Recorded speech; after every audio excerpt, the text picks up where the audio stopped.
Hello, my dear students. Today I am doing revision on fourth unit of Network Security and Management, that is wireless security. So you know what is meant by wireless network first. So before going to the wireless network, first we'll understand what is meant by wired network. Why this wireless network has came into picture. Wire network requires more cost for purchasing the many materials like cables or many different components which are used to form a network. So to avoid that cost, the wireless network has came into the picture. So the wireless networks make use of wire as a medium. So it is very important to keep the security for that. So that's why the wireless security is very important. So first questions. Now I took some questions from the question bank, and even I have seen the previous question papers. These are the important questions. So let's start with first question, that is explain WAP. WAP means wireless application protocol. As I explained in the class, what is mean by WAP? So the wireless application protocol WAP is a concentrated attempt to develop and implementing a standard. For what purpose? For communicating information between the wireless devices and the internet.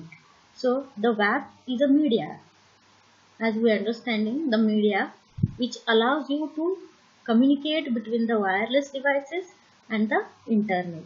So WAP has enjoyed fairly broadcast industry supports with a major contribution from the many manufacturers, like many popular industries or many popular company like Motorola is there, Nokia and phone.com. So these principal organization created the WAP forum in the summer of 1997. Since its inception, the forum has grown well over 350 commercial firms, and it is more, the WAP has given the more promulgated to that devices. So the WAP forum develops standards. So this WAP is providing what standards to the application which are being used to wireless devices like PDA. PDA means what? The personal digital assistance. So the WAP is based on a layer architecture. As you know, the OSI network model, you have studied that in a computer network subject, OSI. Like that, the same thing, the WAP or wireless WAP protocol architecture is also having the different layer as you are seeing in this diagram. So why this WAP is used? The WAP is a application which supports the many applications. So WAP was ready for prime time when the first deployed in year 1999 and 2000. Wireless devices are desirable as they are smart out.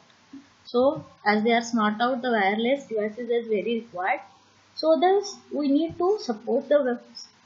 So WAP, what this WAP will do? This will provide the protocol architecture. As you are seeing, these are the different layers are there, like bottom bearer is there, then WDP is there, that is wireless datagram protocol is there, then wireless transport security is there, wireless transaction protocol is there, wireless security protocol is there, wireless application environment is there. So this wireless application environment, that is which is used for to form an wireless markup language. So what is meant by markup language? With the help of this WAE, they are making the WML. WML means wireless markup language. What is meant by markup language? I explained in the class. Markup language means which is the internet language which is used to write the web page or to create a web page. Then this WSP, which control the session state management.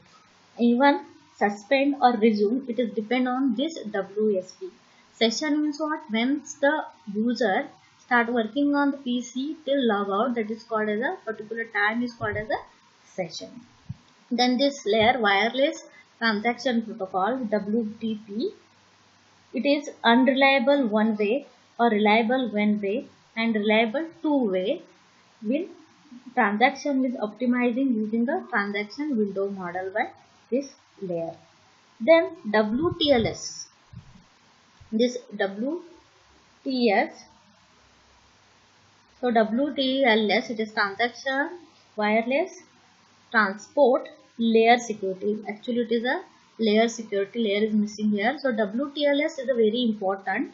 Through this layer only you are going to provide the security to your wireless networks. So this, what kind of security are provided here? Like data integrity is achieved here, privacy is achieved, then authentication is done, or denial of services has been done here. Then last, wireless datagram protocol with bearer WDP. So what this WDP will provide a common interface to these all upper layers, what you are seeing there, and also its supports will be added through the extension at this layer. So bearer means, for the example of this bearer is CDMA is there, GSM is there, Bluetooth. So this application will provide. So this way the WAP architecture is formed with these layers. Next we will see the next question, that is question number 2. Explain WAP security. So as you know, what is meant by WAP, wireless application protocol. Now how to provide the security for this? So security concept is very important when we talk about the wireless network. So security is always optional in the wireless application protocol.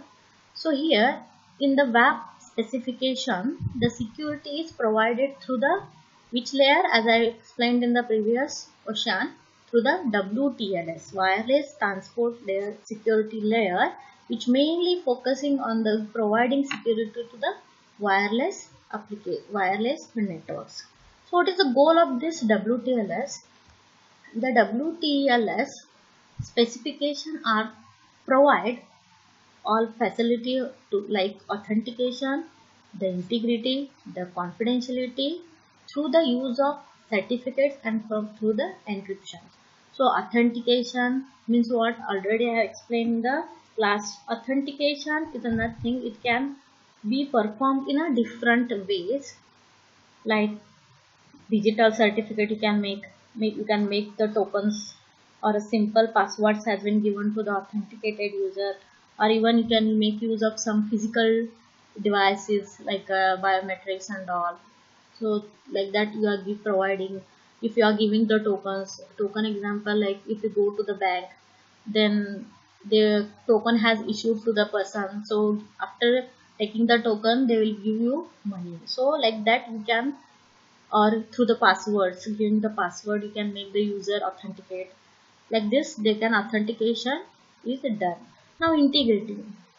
So integrity is very important when you are transforming the information from one point to another point. So integrity means reliable information.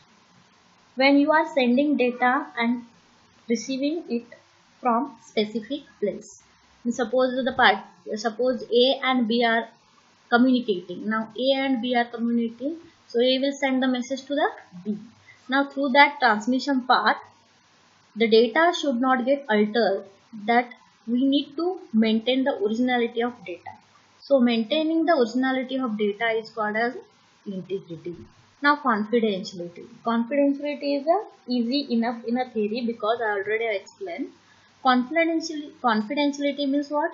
The authenticated person or authorized person have only capacity to view the data or to modify the data.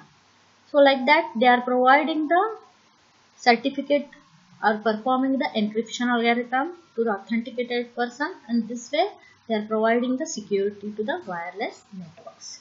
So even what this WTLS will do, it will specifically addresses the limited storage capacity, like low bandwidth is there, then low processing capability is there, long unpredictable latency is there. So this way you can provide the security to your wireless networks. Let's see the next question. Explain the wireless LAN. Now already you have seen in your computer network wired LAN. So wired LAN means what? What is a LAN? Local area network. So now this is a wireless. Now local area network means what? The three or more computers are connected to each other through the wires. So their wire is main important. But here the wireless. The LAN is now what? Wireless. No wired are involved here. So wireless local area network is a grouping of network components which are connected through the what they are connecting through the electromagnetic waves. Instead of using the wires, now what they are using here? Electromagnetic waves has used. So this wireless LANs transmits and receives the data over the air. As you know that what is the medium of wireless here? Air. Air is the medium. So you are transmitting and you are receiving a data through the air. So here that is why it is minimizing the need for the wired connections. So our wireless LANs are used here, augmented, or it will also replace a wired computer network for adding the flexibility or making the freedom of a movement. So why you are using a wireless? Because we require flexibility. Because of the wired, suppose you are used wired network, then what? It is restricted toward that particular space. So even the cost is less because here we are not using any wired and cables. He is not pulling. So because of that, it has become cost effective. Even you can take that anywhere because freedom of movement is there. Even it is easy of installation. Easily you can install within your workplace. You can take that anywhere within that range. You can use that. So these are the advantages of using the wireless network. Let's see now how the wireless network architecture is formed. Now as you are seeing in this diagram, this is a wireless access point is there. Here it is a portable computer with a wireless network interface card is there. NIC card is there. Here it is a wireless like your Wi-Fi and all. And here the pieces are connected to the Ethernet. So whatever the network, whatever the internet you are using the facility through the wireless access point, and through that you are making the communication. So this way the network has been architected. So even you can see some overview of modern wireless networks. As you are seeing already, I explained in the class. Here these are the different now techniques or wireless networks are there in a modern way. So you can see here cellular phones. Nowadays everyone is using the cellular phones which are related to the many technologies like GSM is there, GPRS are there, TDMA, etc. High power, long range. So like that you have many different mobile phones nowadays are there in a market. You also are using that. Then IEEE standard is there, that is IEEE 802.11 standard, and similar to this many technologies are there which supports the medium power capabilities, medium range to your devices. So that is a wireless LAN. That is nothing but your wireless local area network which is restricted to the particular building. Within that range only you can use the facility of this. Or wireless personal area network, that is Bluetooths are there, then home RF is there. So this also is been formed by the IEEE standard. So this is the low power and short range things are there.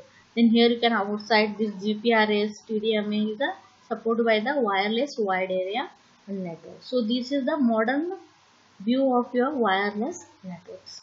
So nowadays the wireless network is very important. Everyone is all businesses rely on the wireless network now. Let's see the next question, that is explain wireless LAN configuration. So wireless LAN configuration, nowadays there are several ways are there to configure your wireless LAN networks. So as I explained already in the classroom, which are the different type of wireless LAN configurations are there. So first one is ad hoc network is there, then infrastructure network is there, then hotspots are there, point to point bridge is there, point to multi-point bridge is there, Ethernet to wireless bridge is there. So first we'll see one by one what is the mean by ad hoc network. So as I already explained, an ad hoc network is nothing but it is a peer-to-peer network. So peer-to-peer network it is. So it is formed by a set of stations within the range. So as you are seeing this diagram, ad hoc network, where they have made use of mesh configuration, this peer-to-peer they are connected by using the devices which are available in that particular area network. So here they don't have their own infrastructure. There is no fixed infrastructures are there. For example, now suppose this ad hoc network mainly used in a disaster times, like suppose flood is there, no range, nothing, network is not there. At that time, what by making use of Bluetooth, you can see in your range, within your range, a different Bluetooth devices are active or not. So suppose these are the phones, these are the things are there, Bluetooth devices. Now by using this Bluetooth device, you are forming one network, and through that you are communicating with each other. That is nothing but your ad hoc network. So this is a temporary setup. To communication purpose they have made it. The second one is the infrastructure network. So as the name only insists here, infrastructure is there for this network. In an infrastructure network, the wireless LAN clients, here the wireless LAN what? Clients are connected to the network through the wireless access point. Now what they are doing, they are connecting the clients through the wireless access point, and then they are operate as a wired client. So here most corporate networks, the wireless LANs operate in a infrastructure mode only, and they are assessing the wired network connections to the printers and the server files. So here you can see the example of infrastructure wireless LANs. So here one nomadic station is there where the high-speed backbone wired LAN is there. For that this high-speed backbone wired LAN, they are connected the different wireless access points, that is this one access point, second access point and third access point. So these access points are connected to the n number of hosts. Through that they are what? They have formed the LAN and they are started working, and they are starting sharing the information, sharing the printers, and like this the infrastructure wireless network is formed. Next is the hotspots. So all you are familiar with this hotspots. So what is the hotspots? Hotspots provide the wireless LAN service which is free from a wide variety of public meeting areas, including coffee shops, airport, lounge. Now suppose you are traveling in a metro. In metro they are providing the hotspot facility. By using that hotspot without paying any money, you can use the internet facilities. Nowadays in your laptops hotspots are there, in mobile phones hotspots are there. So it is a free wide variety of meeting areas. There you can use the facilities. So to use the hotspot, what you need to do, you have to configure the Wi-Fi beautified Bluetooth. Then only you can use the facility of hotspots. The fourth one comes point-to-point bridge. So this point-to-point bridge is a bridge which connecting the two networks. So here two different networks are there. You know what is meant by network, where the n number of computers are connected together to achieve some task.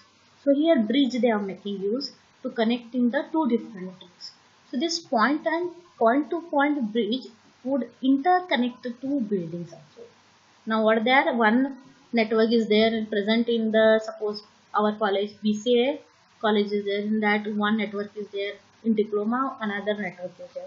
So these two networks which are formed, which are there in two different buildings which are connected through the bridge, and you can use that by using Ethernet network, and you can use the facility of this point-to-point bridge network.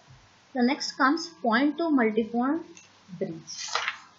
So this point-to-multipoint bridge is nothing but when you are connecting three or more LANs that may be located on a different floors in a building or across the buildings. So the point to multi-point wireless bridge is utilized at that time. So the multi-point wireless bridge is configuration is similar to the point-to-point bridge in a many way. So this point, whatever this point to multi-point is there, that is also similar to point-to-point. But here now you are interconnecting two or more buildings. Then last comes, that is Ethernet to wireless bridge. So this what is Ethernet to wireless bridge is there. It connects the single device that has Ethernet port but not a NIC card. Remember students what they are doing? They are just connecting the Ethernet port but they are not connecting to the NIC card such as a network printer. That is called as a Ethernet to wireless bridge. So to more understanding purpose, here see Ethernet to wireless bridge diagram they have given. So what there, the printer laptops are connected through what? Ethernet wireless bridge. So they are not connecting any NIC card here. So this is the Ethernet to wireless bridge is there, and then for that this is LAN is there. Through the LAN that Ethernet bridge is connected, through that your set-top box is connected, and then you can use the internet facility using the wireless router. The cable is there, DSL modem is there. Through that the all working place can take. Let's see the next question, that is explain wireless LAN technology consideration. So manufacturers of wireless LANs have a range of different technologies to choose from while designing the wireless LAN solution. So each technology comes with its own set of advantages and limitations.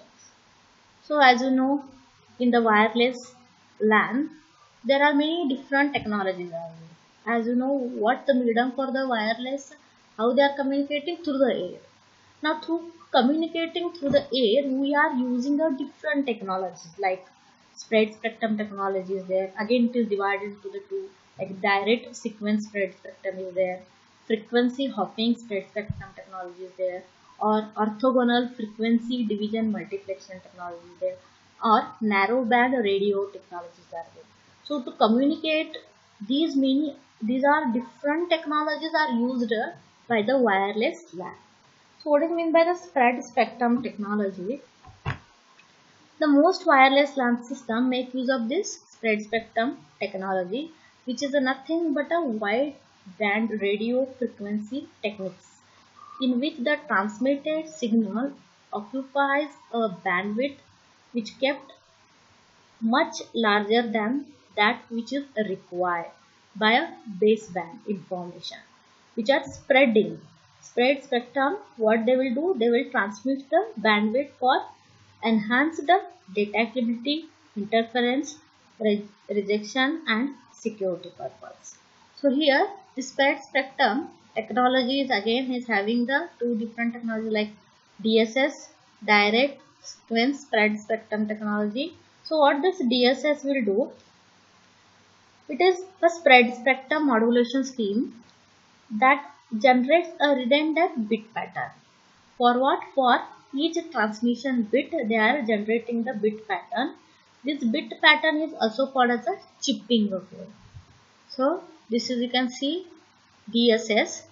This is the what they are doing. They are generating the bit patterns for each transmitted bit. So DSS is a spread spectrum modulation scheme that generates a redundant bit pattern for each transmitted bit, and that bit is called as what? Chip or a chipping code. So this chipping code, what it will do? It enables the receivers to filter out the signal that do not use same bit patterns. So like that, the same bit patterns are there, then it will filter out, including the some disturbance is there, that's called as a noise, or some different sounds interference are there, that will be avoided here.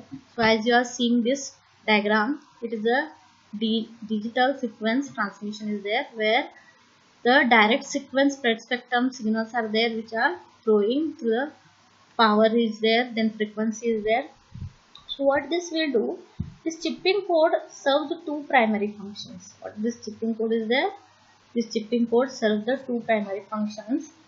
First, it identifies the data and then receiver can recognize it, and then certain transmitter will transmit that, and then transmitter will generate this chipping code, and only receiver that knows that the chipping code can decipher the data. And then second function is what? The chipping code spreads the data across the available bandwidth. See here, the data is spread, available bandwidth, whatever available bandwidth is there, that means the data will be spread here. Okay, so this is the direct spread spectrum technology. The next what you are seeing, that is nothing but it is a de-spreading of a DSS.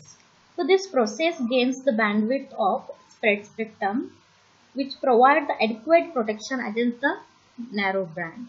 So this is a de-spreading of a DSS signal, which is dramatically reducing the power of interference. Whatever the interference are there, that power has been reduced here, and this you can see, this is the interference signals in the frequency. So this is a de-spreading of a DSS. The next will come, that is frequency hopping spread spectrum. So here in the frequency hopping spread spectrum scheme, the frequency of the data transmission is continuously changing, means hopping. What there? The frequency is continuously changing means is called as hopping. So in the time among that 79 frequencies specified as a IEEE standard in the fixed time interval over the frequency hopping spread spectrum is there, the frequency synchronizer is there. In this, receiver can synchronize with the hopping patterns. So what? The receiver will receive that hopping pattern and synchronize that, and then they will understand whether whatever that is a correct frequency hopping is, or FHS appears as a short duration impulse noise. So FHSS technology uses the bandwidth inefficiently in order to assure high security. So therefore FHS system typically have lower throughput speeds than comparing to DSS. Okay. The next is comes, that is orthogonal frequency division multiplexing. So OFDM utilize the multiple carriers, and it is a technically not spread spectrum technique because the subcarrier remains the stationary and are not spreads. Here they are not spreading any signals. Okay, it does this by breaking the signal. Now what they are not spreading the signal, but what they are doing, they are breaking the signal into the parts and transmitting each of the part on a different subcarrier at a different center frequency. This only technique they are following here. Okay, narrow band radio technology. The narrow band radio system will transmit and receive the information on a specific radio frequency. So the listener is required to tune that particular signals. Like for example, now FM radio, you can see the many different stations are there. Like 98.5 is there. That is a tomato. They are given name for the tomato FM. Then 95.5 is there. 105 is there. On that particular frequency, you will get the signals. That only technology is called narrowband radio technology. So next we will see the next question, that is question number 6. Comparison between DSS and FHSS. DSS means what? Direct spread spectrum technology and frequency hopping technology. So DSS will provide the 11 Mbps capacity link here, but it is a sensitive technology due to the co-location, like multipath is there or some near or interference is there by Bluetooth. The most limiting factor is also here. Then multipaths are there, maybe minimized by the different technology. For short distance it is, or in a point-to-point application is there. Then in FHSS, it provides only 3 Mbps capacity links compared to the 11 Mbps, but it is very robust technology with excellent behavior. In a harsh environment also, you will not get any noise and all. It has characterized by the large coverage. Even it has a coverage capacity is large comparing to the DSS. Then even multiple co-located cells are there. Noises are less. Multipath is also there. Then Bluetooth is also use this facility. Presence is there in that. So this is the differentiate between the DSS and FHSS. Next question, that is seventh one. Explain wireless LAN security. Now, how to provide this security to your wireless LAN? So, wireless LANs which make user, as you know, a wireless means the thing is there, wired is not there. So, how the data is transmitted through the air? So, air has become a medium for sending and receiving the information. So, the security for this transmission is very important to the security of the entire system, as air is there. Air is not limited. Air can pass, go anywhere. So, we cannot restrict the airs. So, security in the wireless LAN is addressed primarily through the web, that is wired equivalent privacy. So what this web will do, web make use of a different cryptographic algorithm, as already I have told in a first chapter of the cryptography. Many different encryption algorithms are there. So what this web will do here, web make use of RC4 algorithm, that is the stream cipher, to encrypt the data as it is transmitted through the air. So encryption is what? Encrypting data means what? Before transmitting the data, you need to convert the data into unreadable format. That is technique is called as an encryption technique. So even the web can make use of authentication services. So how will going to authenticate? The authentication can done in a many different ways. Token has given to the user, the password has given to the user, the biometrics, through that you can make the user authenticated. Even the smart cards has provided to the authorized person. So many authentication techniques are there or service are there. Through that the web can be used to authenticate to the workstation or to the access point. Even the web can also use the cryptographic authentication mechanism. So in a cryptographic chapter, you have learned many different cryptographic algorithms are there. RC4 is there, stream cipher is there, crystal cipher structure is there. Many cryptographic algorithms are there which makes the user to authenticate. And then the web protocol specification includes an integrity check on each packet. So on each packet before sending, what they will do, they will check the integrity check. So this way you can web will provide the security to your wireless LAN security. So even by using web you provide the security, but you cannot say to the any network is fully controlled or fully protected. Even the man in middle attack is there. In a what WP cannot work against the man in middle attack. So here man in middle attack means what? The many wireless access points are there. Now how we can say which is the wireless access point is authorized or legal one? So now suppose this is a, you can see this man in middle attack is there, where the workstation is connected to the wireless access point, and then it start with communicating. So communication may or may not be passed on the true access point. So this is a legal one access point, through that the signals is going on. But what, instead of this, they will break down this wireless access point and then rough access point. Means what? Unauthorized person, the hacker, what they are doing, they are sending the signal to the nomadic stations, and that instead of this rough access point has intercepted the signal and inserted the itself into the communication path. Now the communication is going on between the hacker or between the different workstations. So who will monitor the data? Who will capture the data? Instead of the legal wireless access point, the RUG access point will do that. So now this attack is called as the man in middle attack. In any network, wired, wireless, or any different networks, it is, you cannot say completely it is protected from the hackers or some third opponent. Okay. Thank you everyone for listening.